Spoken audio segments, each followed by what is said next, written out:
क्यों नहीं कर सकती हैं? करती ही हैं। गरुड़ पुराण में इसका महत्व है और इसमें कहा गया है कि जो महिला विवाहित हो गई वो अपने ससुर जी को, अपने पति को तर्पण करती हैं और जलांजलि करना भी चाहिए, किया भी है। एक बार जब प्रभु मेरे वनवास के समय थे तो माँ जगत जननी ने भी दशरथ जी का श्राद्ध भी किया था और दशरथ जी को तिलांजलि भी दिया था, जिसको हम जलांजलि भी कहते हैं। कब? एक बार प्रभु वनवास के समय जब दंडकारण्य में थे तो ऐसे ही पितृपक्ष का समय आया तो पितृपक्ष के सामानों को लेने के लिए प्रभु और भैया गए थे सामान लेने के लिए।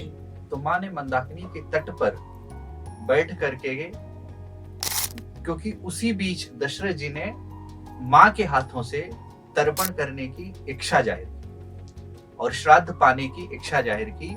तो माँ ने उस समय तट पर बैठ करके गौ माता को साक्षी मान करके बालू से पिंड बना करके दशरथ जी को पिंडदान किया। और वही नहीं, उतना ही नहीं, उसके बाद में कुश के साथ, तिल के साथ माँ ने जलांजलि भी दी थी दशरथ जी को, जिसको दशरथ जी पाने के बाद दशरथ जी बहुत प्रसन्नचित्त भी हुए थे।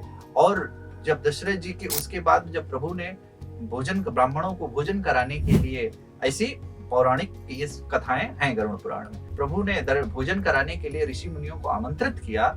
उस समय जब ब्राह्मण लोग बैठे और भोजन की व्यवस्था की गई और प्रभु ने अपने हाथों से, क्योंकि प्रभु देखिए ब्राह्मणों सुमुख माही, प्रभु ब्राह्मण मुख होता है और ब्राह्मण का सम्मान प्रभु इतना करते थे कि अनेक बहुत सारी चर्चाएं हैं। परशुराम जी की भी संवाद में ब्राह्मणों की विशेषता कही है, अनेकों प्रकार से कहा है। तो प्रभु ने अपने हाथ से उनको कंदमूल फल, क्योंकि वहां पर तो यही व्यवस्था थी, पवाने के लिए बैठे, पंगत किया और जैसे ही प्रभु ने भोजन लगाया और माँ जगत जननी भी भोजन लगाने के लिए आई वहां पर, तो माँ जगत जननी को दर्शन हो गया उन ब्राह्मण देवताओं के अग्रभाग में दशरथ जी का।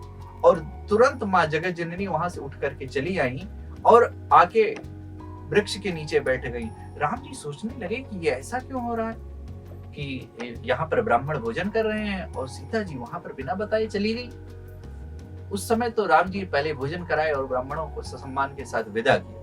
विदा करने के बाद फिर उसके बाद में माँ जगत जननी के पास गए और जगत जननी से पूछा कि माँ ऐसा क्यों किया आपने, और ब्राह्मण तो आप पूजनीय हैं आपके और आप हमसे अधिक आप सम्मान करती हैं उनका। तो माँ ने कहा कि जब ब्राह्मण देव भोजन करने के लिए उत्सुक थे, उसी क्षण मुझे उनके अग्रभाग में पिताजी का, पूज्य पिताजी का दर्शन हुआ, धर्म सम्राट चक्रवर्ती श्री दशरथ जी महाराज का। और उन्होंने अति प्रसन्नता पूर्वक हमारी ओर देखा और मुझे आशीर्वाद दिया। प्रभु ने, अब मैं सोचने लगी, माँ कह रही हैं कि अब मैं ये सोचने लगी कि जो मेरे ससुर जी राम जी को वनवास वेश में तो देख लिए थे, लेकिन मुझको वनवासी वेश में नहीं देखा था। वाल्मीकि रामायण में, रामचरितमानस में भी है कि जब वनवास के समय प्रभु को तो वल्कल वेश धारण करा के भेज दिया था, लेकिन माँ को वशिष्ठ जी ने वल्कल वेश धारण नहीं कराया था। माँ का पूर्व रानी के भांति पूरा श्रृंगार करके अयोध्या जी से विदा की थी, क्योंकि माँ को वल्कल वस्त्र में देख नहीं सकते थे दशरथ जी। इसीलिए कहा कि जो भोजन दासों के दास भी नहीं पाते, वो भोजन मैं दशरथ जी को कैसे पवा सकती थी। क्योंकि ब्राह्मण, देखिए आपके जब श्राद्ध में आपके घर में ब्राह्मण देव जो आते हैं, वो ब्राह्मण देव नहीं आते हैं, वो आपके पूर्वज के रूप में आपके यहाँ भोजन करते हैं। तो इसलिए ये भी महत्व है कि आप अपने पूर्वजों का जैसा सम्मान देना चाहते हो, जैसी आपकी भक्ति हो, जैसी आपकी आस्था हो अपने पूर्वजों के प्रति, आप वही आस्था यदि ब्राह्मणों के प्रति रखते हैं, ब्राह्मण देवों के प्रति रखते हैं, तो तब आपके पूर्वज प्रसन्न होते हैं, तब आपके पूर्वज आपको आशीर्वाद देते हैं, तब आपके पूर्वज आपको स्नेह करते हैं। इसीलिए माँ ने कहा कि मैं ये भोजन पूज्य पिताजी को नहीं पवा सकती, और पूज्य पिताजी के समक्ष मैं इस रूप में रहूंगी तो मेरे पूज्य पिताजी को बहुत कष्ट होगा। इसीलिए मैं पूज्य पिताजी को प्रणाम करके आकर के यहाँ पर बैठ करके